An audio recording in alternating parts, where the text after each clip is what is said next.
When I was 18, I was traumatized at work by drunk construction workers. When I tried to report it, I got blamed and threatened. So I went scorched earth and accidentally exposed a ring and my dad's involvement. Now I'm in witness protection. When I was 18, I got my first job at a local Greyhound racing stadium. Basically, my job was to go around to every table in my booth. Each one had around 30 people at the start of every race, 10 times a night, and take their bets. Everything was dealt with cash, so it was a lot of math. But I actually liked it because it meant I got to use my brain instead of just running on autopilot for hours on end. And because I'm Asian. At first, the customers weren't so bad. Sometimes I'd get a drunk man who'd call me incompetent or try to tell me that I somehow scammed them out of money. But most of the customers were well-mannered. Plus, the tips made it worth it until Christmas time. Because our usual crowd was replaced by construction workers at their work parties, but not the respectable kind. The type to catcall every mildly attractive girl that passes by their site, regardless of their age. So when I, a 5-foot girl who's the definition of an easy target, was assigned to them, my stomach turned. In just the first round of bets, a fully grown 40-year-old man with braces literally tried to throw it back on me. Another man told me we should get a hotel room, but then corrected himself and said we didn't even need a hotel room to make love, just a bed. A third one put his arm around me, and his beer belly rubbed against my arm while he told me what a smart and pretty thing I was. So I tried to give the look to the bouncer standing just 50 feet away from me. You know, the one you give your friend when a questionable-looking guy is dancing a little too close to you at the bar. But instead of walking over and offering any sort of security, he just stood there and laughed at me. At that moment, I knew it was up to me to do something. So I did what any 18-year-old angry girl surrounded by big, lustful men would do. I kept taking their bets and acted like everything was fine. But inside me, a storm was brewing. So as soon as my shift ended, I went to my supervisor. She was the daughter of my boss and 25, so I thought she would get it. I don't know what I was hoping for. Maybe a better bouncer, financial compensation, or even just a hug. But I didn't get any of that. Instead, she told me that she had been working there for 5 years, and in that time she's never seen or heard about any girl getting harassed. That I was clearly making things up. That if I said anything like that again, I would be fired. But back then, I didn't even know how to stand up for myself. I was just a girl who wanted to be good at her job. So instead of getting mad, I felt tears sting my eyes. And as soon as my dad came to pick me up, I started ranting. Hard. I wanted him to say something. Anything that acknowledged how crazy everything was. But instead, he just asked me what I had done to make the customer say that. And when I didn't respond, he called me a slut. Well, now I was crying. And if you think I was overreacting, then you simply don't know what it feels like to be financially self-reliant, physically defenseless, and harassed by a group of men 2 times your age and size. The only one who said anything was my 16th sister. It wasn't anything crazy, just a, wait, that sounds horrible, OP. It sounds small, but in that moment, it meant everything. Honestly, I felt like I was living in some alternate reality where I was the crazy one for thinking guys shouldn't be allowed to grope teenagers at their workplace. That night, I couldn't sleep. I spent hours online researching workers' rights and harassment laws, thinking there must be some protection for people in my situation. Turned out betting tracks exist in this weird legal gray area with minimal oversight. The more I read, the angrier I got. By morning, my eyes were puffy from crying, but I'd made a decision. If the system wouldn't give me justice, I'd create my own. I talked to Wendy more about it since she was the only one in my corner. I told her I wanted revenge but was scared of losing my job. I needed that money for books and stuff my scholarships didn't cover. We brainstormed ways I could fight back without it being obvious it was me. Wendy's smart as hell and suggested I start collecting evidence. I thought about filing an anonymous complaint with upper management, but after Stacy's reaction, I knew that would go nowhere. So I decided to start recording everything. The next day at work, I kept my phone in my apron pocket with the voice recorder running. I almost got busted when my coworker Jay asked to borrow my phone to call his ride. I panicked and said the battery was dead. After that close call, I used some of my tip money to buy a small recording device that looked like a USB stick. Way less suspicious. Wendy offered to help by making an anonymous Instagram account to expose the stadium, but we worried it could backfire and get me fired. Better to gather solid evidence first. The whole time I was so stressed, I started getting these weird stress hives on my neck, which just added to the fun of feeling like garbage while trying to act normal at work. I started paying more attention to details, like the company logos on the construction workers' jackets. They all worked for Bailey Construction. I looked them up online and found out the owner was James Bailey, who apparently played golf every Sunday with my boss. Great. I needed to be even more careful. I tried talking to my coworker Phoebe about what was happening. She just shrugged and said she'd been dealing with the same shit for 3 years. It's just part of the job, she said. That made me even more determined to do something. This shouldn't be just part of the job for anyone. Phoebe was around 22 and already so beaten down by the system that she considered harassment normal, which honestly broke my heart a little. Wendy helped me create a calendar tracking when the construction crews were scheduled to come in. They had weekly events planned through January for different teams and departments. This wasn't going to be a quick fix. I needed to prepare for a long campaign. At first, I tried researching Bailey Construction's clients, thinking I could maybe contact them about the company's behavior. It got complicated fast with parent companies and subsidiaries and contractors. Wendy suggested we focus first on identifying the specific guys who were the worst offenders. I started taking clear photos of them, pretending to be texting when I was actually snapping pics. One guy noticed and got in my face about it. I quickly lied and said I was documenting bets for tax purposes. He seemed suspicious but dropped it. I was sweating so bad I thought he could hear my heart pounding, but somehow I kept my cool. Through some eavesdropping, I discovered that DT was actually Dan Thompson, the site supervisor at Bailey's biggest project downtown. I also found out he had a reputation for retaliating against anyone who complained about him. Previous waitresses had been fired after incidents with him. This made me more cautious but also more determined to build a solid case. I dug deeper and found that Bailey Construction had settled at least 2 harassment claims in the past 3 years. The terms were confidential, but the fact they settled instead of fighting suggested there was merit to the claims.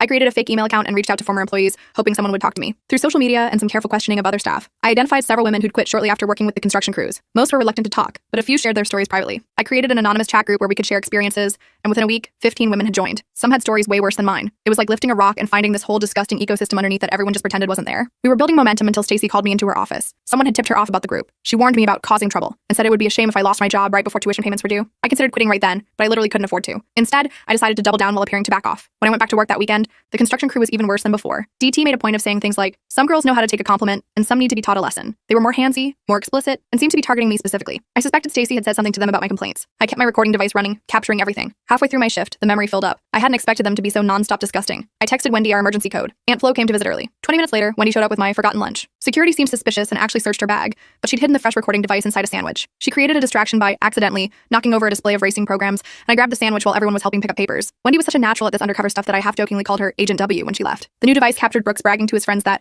we do this at every venue, and that management knows to assign the hot young ones to our section. By the end of my shift, my phone had died, so I had to wait anxiously until I got home to back up the recordings. I was starting to see a pattern in how they selected which betting attendants worked with the construction crews. They were all young women, mostly petite, often those who seemed shy or unlikely to push back. When I mentioned this to my manager, he just shrugged and said it was customer preference. So I started tracking the assignments across different race nights, noting who got placed where. I created this whole spreadsheet color-coded by age, appearance, and whether the girl had ever complained before. The pattern was so obvious it made me sick. After some digging on Instagram, I found photos of previous betting girls who'd quit suddenly. Several looked really young, possibly under 18. I started wondering if there were child labor violations happening too. One former employee, who went by the username Scroller98, agreed to meet me at a coffee shop. She showed up in sunglasses and a hat, clearly nervous. She barely sat down before telling me she couldn't really help, because DT had connections with local police officers who work security at the track. You can't win against these guys, she said, then left. That's when I realized I needed to aim higher than local authorities. Through some careful conversations, I discovered that Stacy, my supervisor, had dated DT briefly the previous year, but ended things abruptly. She always seemed uncomfortable when he was around. I approached her carefully, mentioning specific incidents I'd witnessed, not my own experiences. To my surprise, she broke down. You don't understand how this place works, she said. My dad makes a fortune from those construction contracts, and part of the deal is providing entertainment in the form of young betting attendants. I tried to change things when I took over scheduling, but he overruled me. I was shocked. This wasn't just random harassment. It was a systematic practice the stadium profited from. I actually felt a little bad for Stacy, realizing she was trapped in this toxic situation too, but I couldn't let that distract me from the bigger picture. I convinced Phoebe to share her experiences on record. Her testimony was even more disturbing. She revealed that some of the girls were definitely underage with fake IDs, and the bouncers knew it. She described instances where girls were pressured to go to private parties after work. We were potentially dealing with sex trafficking, not just harassment. I wanted to go straight to state authorities, but Wendy reminded me we needed absolutely solid evidence that couldn't be dismissed. We planned a sting operation during the championship races,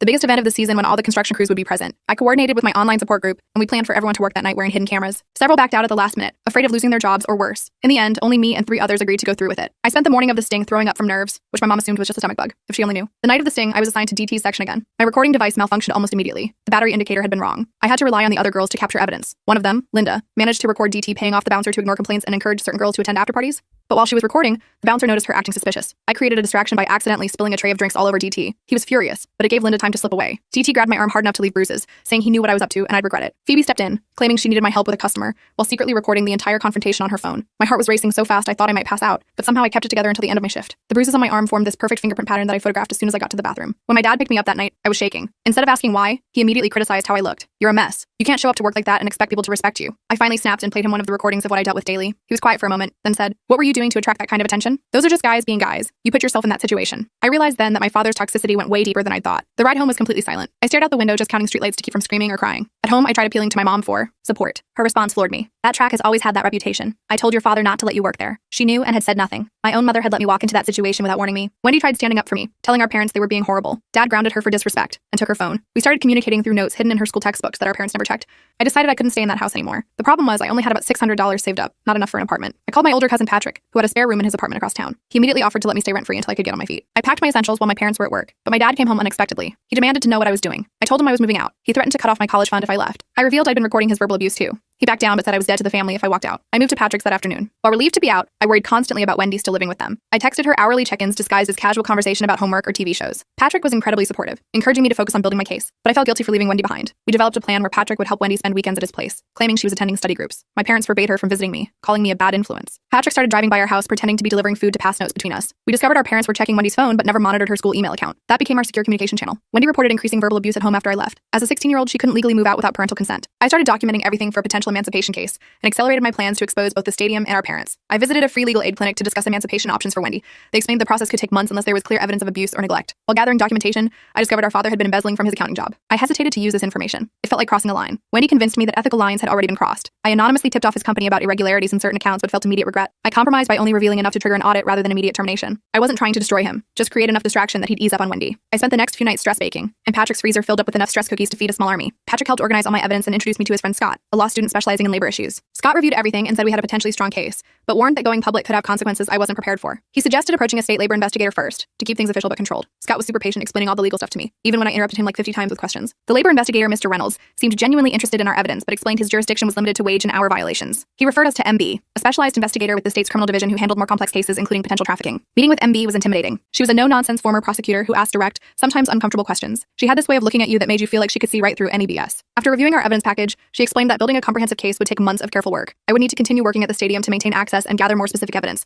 I almost had a panic attack at the thought of going back there, but I knew it was necessary. When I returned to work, I discovered my schedule had been changed to exclusively cover DT's section. Someone in management clearly suspected I was gathering evidence and wanted to intimidate me. I kept documenting violations while pretending to comply with everything. I started having these horrific nightmares where I was trapped in the stadium with no exits, but I pushed through it. I noticed a new girl, Mia, being targeted by the same harassers. She looked terrified and overwhelmed. I subtly warned her during a break and, brought her into our alliance. Mia revealed she was actually 17 with fake documentation. She was terrified of being discovered because her family's immigration status was complicated. This added another layer dash. The stadium was knowingly employing underage workers in a dangerous environment. I added child labor violations to our case file, but this increased the complexity and time needed to build the case. MB suggested bringing in a specialized child protection investigator named Kelly to help navigate those aspects. Kelly wanted to move immediately on the child labor charges, but MB cautioned that a limited approach might let the bigger offenders escape with minor penalties. They compromised on a 2-week timeline to build a larger case while ensuring the immediate safety of the minors involved. I was getting so stressed that I developed this eye twitch that wouldn't go away. Patrick said I looked like a cartoon character about to explode, which actually made me laugh for the first time in weeks. Our support group grew to include several current employees, but someone started spreading rumors about a snitch working with authorities. I created a disinformation campaign, spreading fake rumors about investigations into tax issues and gambling violations to mask our actual focus. This actually worked pretty well. Management started doing random register checks looking for skimming, which kept them distracted from our real investigation. One night while working, I noticed DT leading a visibly intoxicated young woman toward the exit. She was stumbling and looked barely conscious. When I tried to follow, security blocked my path. I called Patrick, who was waiting nearby, and he followed DT's car to a motel about 2 miles from the track. Patrick photographed DT and several other men from the construction crew bringing multiple young women into a motel room. We couldn't verify their ages from the photos, but several looked very young. MB used her resources to identify 2 of the women as former stadium employees who were under 18. She needed their testimony to proceed with certain charges, so I reached out through our online support group. One former employee, Tess, agreed to testify, but only with guaranteed protection. The investigators arranged emergency housing and identity protection for her. We literally had to meet her at a gas station and drive her to a safe house, which felt like something straight out of a movie. As our case built momentum, I found a note in my work locker that simply read, "Watch your back." Instead of being intimidated, I installed security cameras in Patrick's apartment and started carrying pepper spray. Patrick taught me some basic self-defense moves, which made me feel marginally better, but also highlighted how serious the situation had become. Tess met with the investigation team and shared details that shocked even MB. Her story implicated not just the stadium management and construction company, but also high-ranking city officials who attended private parties with the girls. MB had to recuse herself due to conflicts and brought in state-level investigators. The state team arrived and reviewed all our evidence but informed us they needed to build an airtight case before acting. Our timeline extended another month, which was frustrating but necessary. I struggled maintaining my cover at work, but noticed subtle changes. Management started rotating more experienced women to the construction crew's tables and implemented a 2-server policy where no one worked those sections alone. I suspected someone had leaked information about the investigation. They were trying to clean up their act, but it was way too late for that. Through careful observation and conversations with other employees, I discovered a pattern where certain betting girls were gifted to business partners at after parties. There weren't direct financial transactions I could find, but the relationships between the stadium, construction companies, and local businesses suggested an organized system. I started mapping these connections on Patrick's spare bedroom wall with sticky notes and string like some conspiracy theorist, but it actually helped us visualize the network. Meanwhile, Wendy hacked into our father's email account looking for evidence of his knowledge about the stadium. She found correspondence that suggested he not only knew about the practices, but had facilitated introductions between the stadium owner and certain clients. I had to confront the possibility that my father was connected to the corruption. I actually threw up when I read those emails. It's one thing to suspect your dad is a jerk, another to find evidence he's involved in trafficking. I confronted Patrick about my father's potential involvement, wondering if he knew more than he'd shared. Patrick admitted he'd suspected our father's criminal connections for years. He revealed he'd been gathering evidence of financial crimes, hoping to protect Wendy and me by building a separate case. He showed me a hidden file containing years of documentation, photographs, recorded conversations, and financial records. Finding out Patrick had been quietly watching out for us for years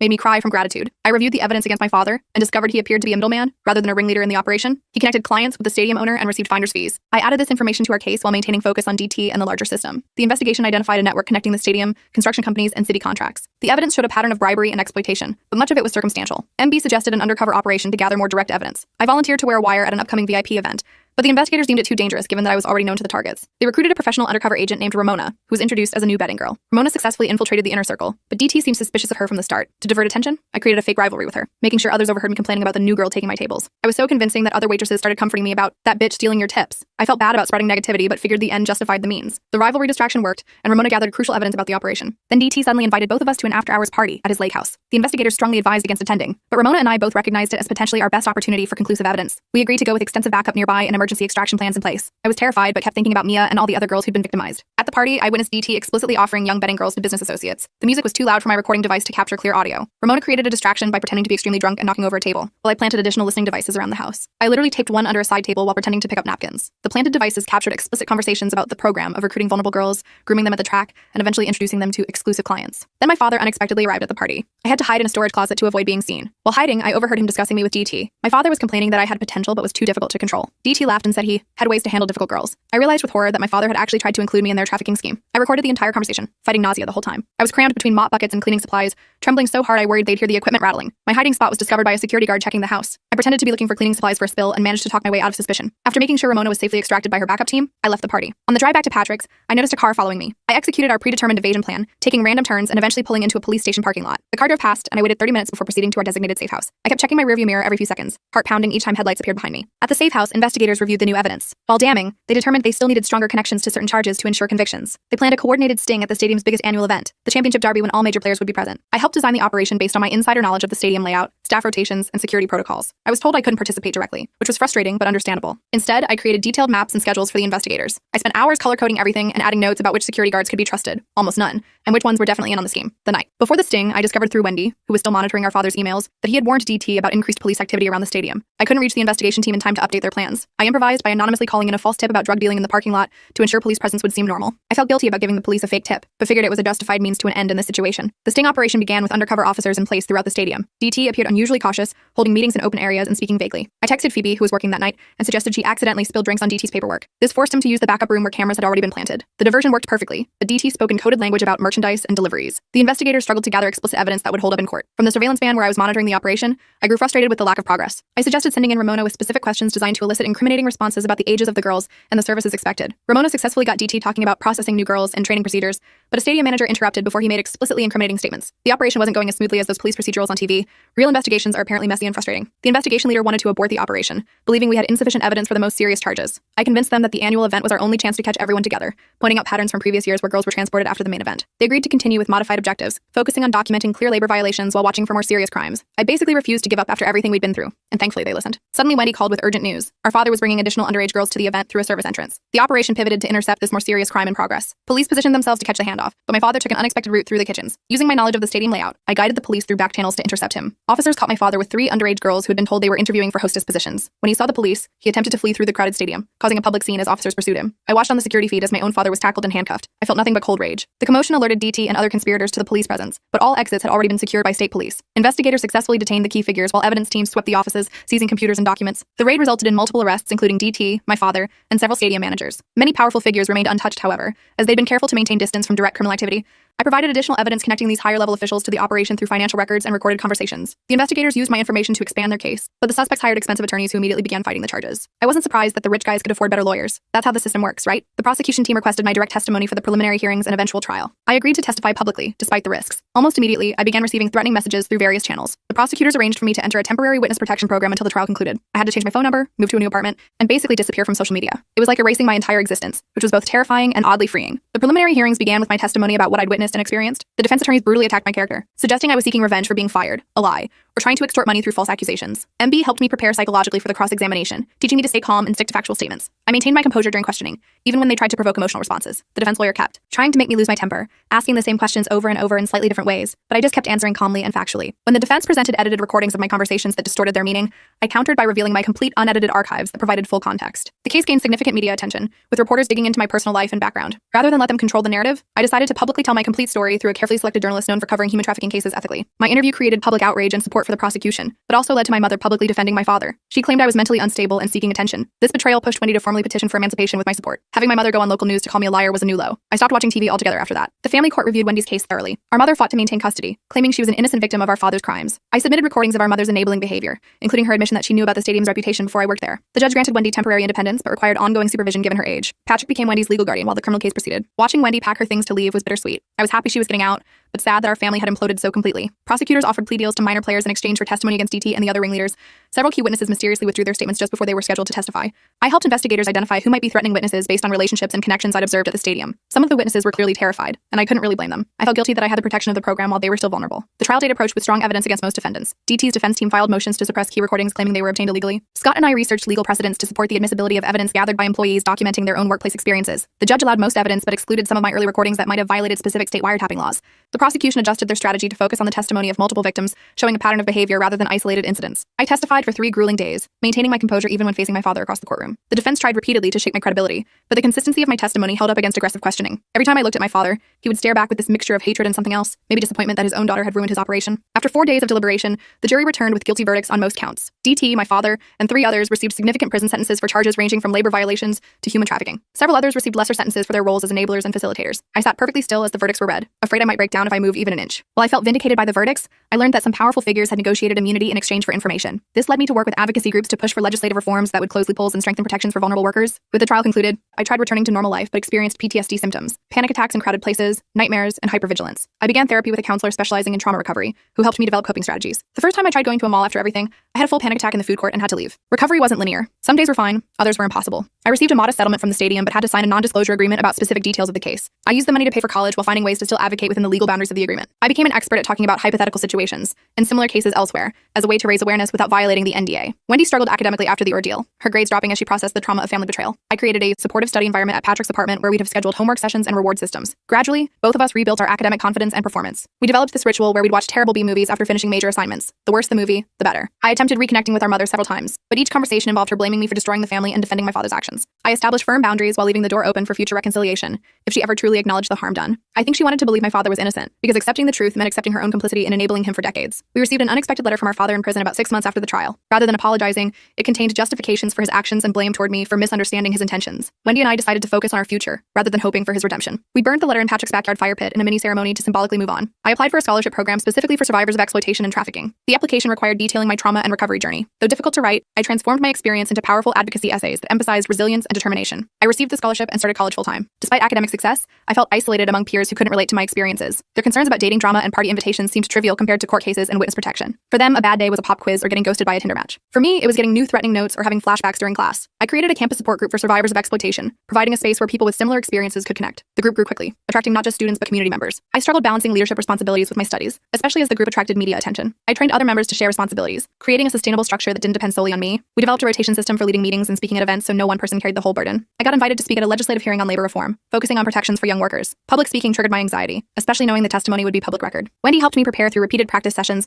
until I could deliver my message clearly despite the anxiety. My testimony influenced new protective legislation requiring better oversight of businesses with predominantly young employees. Implementation faced industry pushback, with many businesses claiming the regulations were burdensome. I partnered with legal advocates to monitor compliance and document continued violations. I developed a knack for translating legalese into plain English, which helped convince ordinary people why these protections mattered. Wendy decided she wanted to become a lawyer specializing in cases like ours. She worried about affording law school, so I helped her apply for early college programs with scholarships and mentored her through the process. She's way smarter than I ever was, and watching her find her purpose through all this trauma has been one of the few silver linings. Our mother eventually reached out claiming she changed after therapy and divorce. While her behavior showed limited growth, she stopped actively defending our father. She still minimized her role in enabling the abuse. We maintained emotional distance while acknowledging her small improvements. Baby steps, I guess. I started dating someone who initially seemed supportive of my advocacy work. As things got more serious, he became uncomfortable with how much of my life was devoted to fighting exploitation. He wanted me to move on and focus on normal couple things. I recognized I needed a partner who fully understood my mission and the importance of the work. The breakup was painful but necessary. I wasn't going to shrink myself to make someone else comfortable. Wendy and I visited our father one last time in prison, hoping for closure. He continued minimizing his actions and portraying himself as a victim of circumstances. We achieved closure not by receiving his remorse, which never came, but by acknowledging we could heal without it. His choices weren't our burden to carry. Walking out of that prison was the most liberating feeling. We were finally free of the need for his approval or understanding.